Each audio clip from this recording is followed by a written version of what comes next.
अगर आप जाप के विशेष फल को प्राप्त करना चाहते हैं तो किसी ऐसे वैसे स्थान पर बैठ कर के जाप मत करना। कई लोगों के मन में आता है कि कहीं पर भी बैठ कर के जाप करेंगे हमारे लिए तो जाप का फल मिलेगा ही। ध्यान रखिए, स्थान का भी प्रभाव जाप के फल पर पड़ता है। और हमारे शास्त्र में एक शास्त्र है गौमट प्रश्नोत्तर चिंतामणि।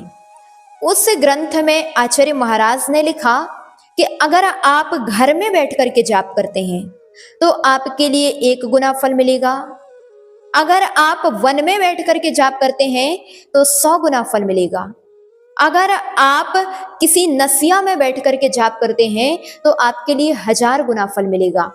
अगर आप वही जाप किसी पर्वत में बैठ करके करते हैं तो 10,000 गुना फल मिलेगा। और वही जाप अगर आप नदी के निकट बैठ करके करते हैं तो 1,00,000 गुना फल मिलेगा। वही जाप अगर मंदिर में बैठ करके करते हैं तो करोड़ गुना फल मिलेगा। और विशेषता इस बारे में आचार्य महाराज ने बताई कि वही जाप अगर आप जिनेंद्र भगवान के समीप बैठ करके करते हैं तो आपके लिए अनंत गुना फल उस जाप करने का मिलेगा। इसका तात्पर्य कि स्थान का प्रभाव जाप के फल पर पड़ता है। और क्यों पड़ता है तो इसके बारे में समझेंगे। क्योंकि जैसा स्थान होता है वैसे हमारे भावों का परिणमन होता है।